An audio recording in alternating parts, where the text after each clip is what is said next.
दोस्तों, सुबह के 8 बजे जब कुछ बच्चे स्कूल की यूनिफॉर्म पहनकर नाश्ता कर रहे थे, तब एक बच्चा फुटपाथ से गिरी हुई सब्जियां बटोर रहा था। जब स्कूल की घंटी बजी तो कोई हंसते हुए दौड़ा और कोई डरते हुए आया, पर एक बच्चा थका हुआ, गंदे कपड़े पहने पीछे के दरवाजे से चुपचाप अंदर घुसा। वो रोज लेट आता था और मास्टर जी रोज डांटते थे, पर किसी ने ये नहीं पूछा क्यों आता है ये बच्चा रोज देर से। आज हम उसी बच्चे की सच्चाई जानेंगे।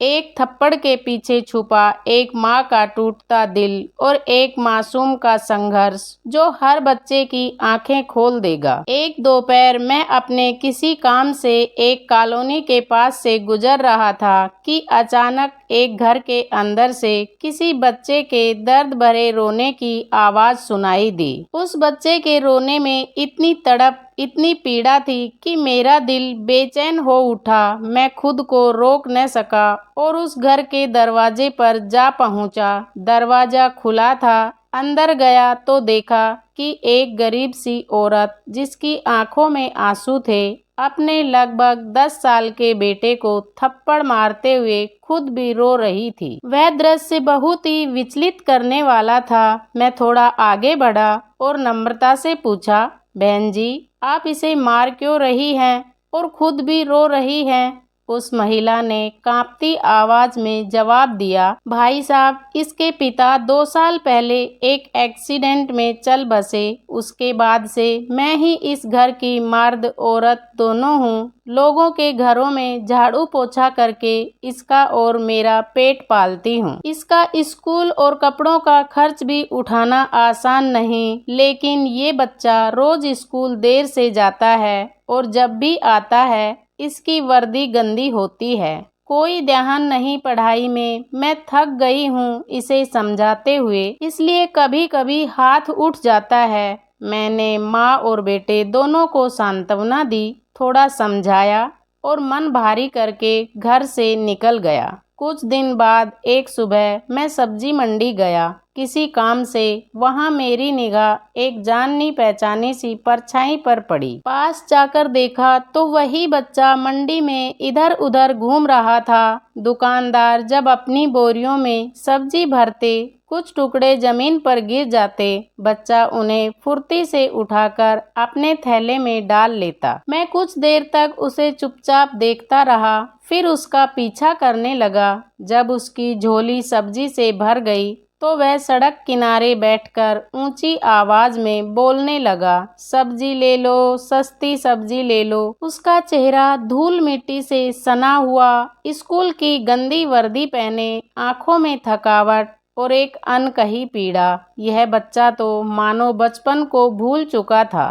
तभी एक दुकानदार, जिसकी दुकान के सामने वह बैठा था, गुस्से से आया और बिना कुछ कहे उस बच्चे की सब्जी की छोटी सी दुकान को लात मारकर बिखेर दिया। फिर उसे बाजुओं से पकड़कर उठाया और धक्का दे दिया। बच्चा कुछ नहीं बोला, बिना विरोध किए आंसुओं के साथ अपनी सब्जी दोबारा इकट्ठा करने लगा और कुछ दूर जाकर फिर से बैठ गया। अब की बार जिस दुकानदार के सामने बैठा उसने उसे कुछ नहीं कहा। बच्चा फिर से सब्जी बेचने लगा। उसकी सब्जी जल्दी बिक गई क्योंकि दाम भी कम थे और दिल को छू लेने वाली उसकी आवाज थी। फिर वो बच्चा उठा और पास की एक कपड़े वाली दुकान में गया। वहां कुछ पैसे देकर अपना बैग उठाया और फिर बिना समय गंवाए स्कूल की ओर चल पड़ा। मैं अब तक भावनाओं से भीग चुका था। मैं भी उसके पीछे पीछे स्कूल की ओर चल पड़ा। स्कूल पहुंचते पहुंचते बच्चा 1 घंटा लेट हो चुका था। जैसे ही वह स्कूल में दाखिल हुआ, क्लास टीचर ने गुस्से में आकर उसे डांटते हुए डंडे से मारना शुरू कर दिया। मैं तुरंत बीच में आया और टीचर से कहा, सर, ये बच्चा लेट आता है, पर इसके पीछे की सच्चाई बहुत गहरी है। प्लीज इसे मत मारिए।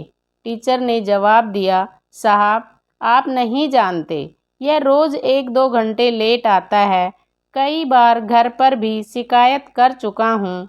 मैं इसे सुधारना चाहता हूँ, लेकिन ये कोई असर नहीं लेता। फिर भी मैंने टीचर से उसका नंबर लिया और वादा किया कि कल मैं उन्हें एक सच्चाई दिखाऊंगा। अगले दिन सुबह मैंने योजना बनाई। मैंने टीचर को मंडी बुलाया और खुद उस बच्चे की माँ को भी समझाकर साथ ले गया। माँ को जैसे ही पता चला कि बेटा फिर मंडी जा रहा है, उसने गुस्से में कहा, आज मैं इसको सबक सिखा दूंगी। मंडी पहुंचकर हमने 3 दिशाओं में छिपकर उस बच्चे पर नजर रखी। वही नजारा दोहराया गया। सब्जी इकट्ठा करना, लोगों की फटकार सुनना, एक जगह से हटाया जाना, डरते डरते दूसरी जगह बैठना, सब्जी बेचना और फिर पैसे दुकानदार को देकर उससे स्कूल बैग लेना। पर इस बार एक फर्क था। जब बच्चा कपड़े वाले दुकानदार के पास पहुंचा, उसने बच्चे को एक पैकेट पकड़ाकर कहा, बेटा आज तुम्हारे सूट के पूरे पैसे हो गए हैं, ये लो अपना नया सूट। वह सूट लेकर बच्चा बैग में रखता है और स्कूल की ओर चल पड़ता है। मैंने जब उस दृश्य की ओर देखा तो उसकी माँ अपने आंचल से मुंह छिपाए जोर जोर से रो रही थी। उधर टीचर की भी पलकें भीग गई थी। माँ बिना कुछ बोले घर चली गई। टीचर भी खुद पर शर्मिंदा होकर स्कूल लौट गए। बच्चा स्कूल पहुंचा, फिर से लेट। जैसे ही क्लास में गया, बैग रखा और हाथ आगे बढ़ा दिए। मार लीजिए सर, आज फिर देर हो गया। पर इस बार टीचर ने डंडे नहीं उठाए। उन्होंने उसे कसकर गले से लगा लिया और फूट फूट कर रोने लगे। मैं भी खुद को रोक नहीं सका, आंखों से आंसू बहने लगे। मैंने बच्चे से पूछा, बेटा ये सूट किसके लिए है? बच्चे ने कहा, मेरी माँ के पास कोई भी ऐसा कपड़ा नहीं है जो पूरा शरीर ढक सके। लोग उसको ताने देते हैं, इसलिए मैं रोज मंडी जाकर थोड़ी थोड़ी सब्जी बेचता हूँ। पैसे बचाकर सूट खरीदा। अब इसे दर्जी को दूंगा सिलाई के लिए, क्योंकि अभी पैसे सिलाई के पूरे नहीं हैं। उस बच्चे की बातें सुनकर मैं और टीचर वहीं खड़े खड़े सुबकते रहे। हम सोचते रहे, क्या सिर्फ गरीबी की वजह से किसी मासूम को पढ़ाई से पहले मेहनत मजदूरी करनी चाहिए? दोस्तों, हमने आज जो देखा वो सिर्फ एक कहानी नहीं थी, वो एक आईना था। एक ऐसा आईना जिसमें आज का समाज, गरीबी, माँ की मजबूरी और एक मासूम बच्चे की जिम्मेदारी साफ दिखाई देती है। एक बच्चा जिसे इस उम्र में किताबों के साथ खेलना चाहिए था, वो मंडी में सब्जी बटोर रहा था। एक माँ जो अपने आंसुओं को छुपाकर अपने बेटे को थप्पड़ मारती है, लेकिन उसकी ममता हर चोट के पीछे रोती भी है। और एक टीचर जो हर दिन उस बच्चे को सुधारना चाहता था, लेकिन असली बदलाव तब आया जब उसने उसकी सच्चाई देखी। इस समाज में हजारों मासूम ऐसे हैं जो बचपन में ही बड़ों की जिम्मेदारियां उठा रहे हैं।